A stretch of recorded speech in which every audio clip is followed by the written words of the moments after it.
اور اس کے علاوہ ایک یا دونوں جڑ کے اوپر سے ٹوٹے ہوئے ہوں یا کاٹ دیے گئے ہوں، یعنی کہ جڑیں موجود ہوں، تو پھر اس کی قربانی کیا ہوگی؟ مکروہ ہوگی، لیکن ہو جائے گی۔ اور اگر ایسا جانور ہے کہ جس کے سینگ نکلتے ہی نہ ہوں سرے سے قدرتی طور پر، اس کی قربانی جو ہے وہ بلا کراہت جائز ہے۔ پھر کان، کوہان، دم، چکی، ان میں اگر کوئی عیب ہے، جیسے سرے سے کان نہ ہوں یا یہ چیزیں 1/3 سے زیادہ کاٹ دی گئی ہوں، جیسے کان کے اگر 4 حصے کر دیے جائیں تو اس میں سے ایک حصہ جو ہے وہ نکال دیا جائے، تو 1/3 سے زیادہ کاٹ دیے گئے ہوں تو یہ قربانی ناجائز ہوگی۔ لیکن 1/3 سے کم کٹے ہیں یا چیرے گئے ہیں یا 1/3 سے کم سوراخ کیا گیا ہے، پھر اس صورت میں قربانی ہو تو جائے گی، لیکن مکروہ ہوگی۔ اچھا، یہ چیزیں سالم ہیں لیکن بہت چھوٹی چھوٹی ہیں۔ بعض اوقات یہ ایسا ہوتا ہے قدرتی طور پہ کہ یہ چیزیں ہوتی تو ہیں لیکن بہت چھوٹی چھوٹی ہوتی ہیں، تو اس صورت میں ہو جائے گی قربانی بلا کراہت، کیونکہ وہ قدرتی طور پہ ایسا ہے۔ پھر تھن میں کوئی مسئلہ ہے، کوئی عیب ہے، جیسے بکری کا ایک یا دونوں، گائیں بھینس کے 2 یا زیادہ خشک ہو گئے ہیں، تو اس صورت میں بھی قربانی ناجائز ہوگی۔ اور گائیں بھینس کا ایک تھن خشک ہو تو اس صورت میں ناجائز تو نہیں ہوگی، مکروہ ہوگی، لیکن قربانی ہو جائے گی۔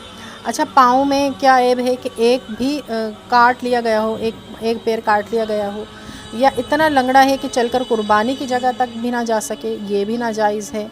پھر جلالہ، جو صرف غلاظت کھاتا ہے، یہ ایک قسم کا نام ہوگا کہ جانور جو ہوتا ہے وہ صرف غلاظت کھاتا ہے، اس کے بدن میں اور گوشت میں بھی بدبو پیدا ہو جاتی ہے، تو ایسے جانور کی جو قربانی ہے وہ ناجائز ہے۔ بدن اور دماغ میں اگر کوئی عیب پایا جائے، جیسے بہت کمزور کہ ہڈیوں میں مغز نہ رہے، پاگل ہو جانور کہ چارہ بھی نہ کھا سکے، تو پھر اس صورت میں بھی قربانی ناجائز ہے۔ اور خنثی جو جانور ہوتے ہیں جن میں نر و مادہ کی دونوں علامتیں ہوتی ہیں، اس کی بھی قربانی ناجائز ہے۔ پھر اتنا بوڑھا جانور ہے کہ بڑھاپے کے باعث اولاد جننے کی صلاحیت سے محروم ہے، گابھن، یعنی کہ گابھن اسے کہتے ہیں کہ جو بچہ والی وہ ہوتی ہے مادہ، تو یا داغا ہوا، جیسے کچھ بھی غالباً داغ دیتے ہیں کوئی مہر وغیرہ اس طرح سے، تو اس کی قربانی جائز ہے۔ اچھا، افضل جانور کون سے ہوتے ہیں، کن کی قربانی افضل ہے؟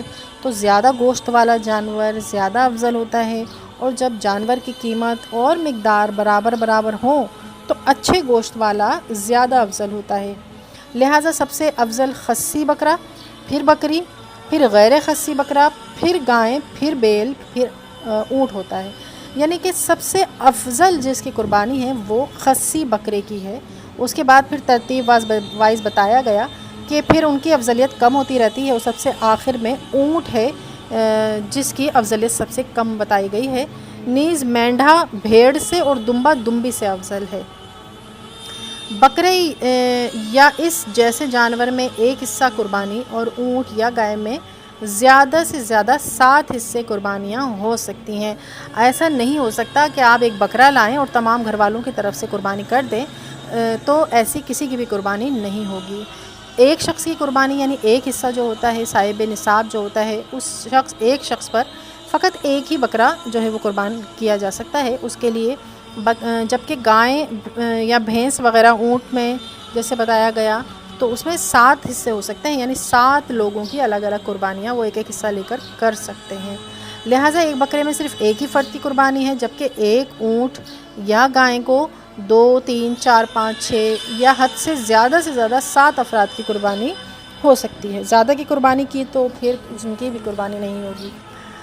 اب یہاں پر جانوروں کے جو عیب ہوتے ہیں ان سے متعلق چند مسائل آپ کو بتائے جا رہے ہیں تاکہ ان سے بھی آپ کو آگاہی ملے کہ ذبح کرنے سے پہلے جانور کا عیب اگر ختم ہو جائے، جیسے ایسا زخم تھا کہ پیر میں اس سے چلا نہیں جا رہا تھا، اور وہ اپنی چرنے کی جگہ پر یا اس سے بالکل بھی چلا نہیں جا رہا تھا، یعنی اس قسم کا عیب تھا، لیکن اب کیا ہوا کہ قربانی کے جیسے جیسے دن قریب آئے اور وہ عیب جو تھا یعنی زخم جو ایسا تھا اس کا وہ صحیح ہوتا گیا، اور پھر قربانی کے وقت وہ اپنی جہاں پر قربانی اس کو کرنا تھا وہاں تک وہ چل کر گیا، تو پھر یہ اب اس کا عیب ختم ہو گیا، اب اس کی قربانی جائز ہو جاتی ہے۔ پھر جانور ذبح کرنے کے موقع پر پیدا ہونے والا عیب سے قربانی مکروہ یا ناجائز نہیں ہوتی. جیسے اگر قربانی کرنے جا رہے تھے اور وہ جو ہے وہ پھسل کر گر گیا جانور، یا اس نے کسائی نے اس طرح گرایا کہ اس کی ٹانگ ٹوٹ گئی اور وہ عیب پیدا ہو گیا قربانی کے وقت، کیونکہ وہ عیب پیدا ہوا ہے اس لیے اس کا اعتبار نہیں ہوگا. اس صورت میں قربانی ہو جائے گی.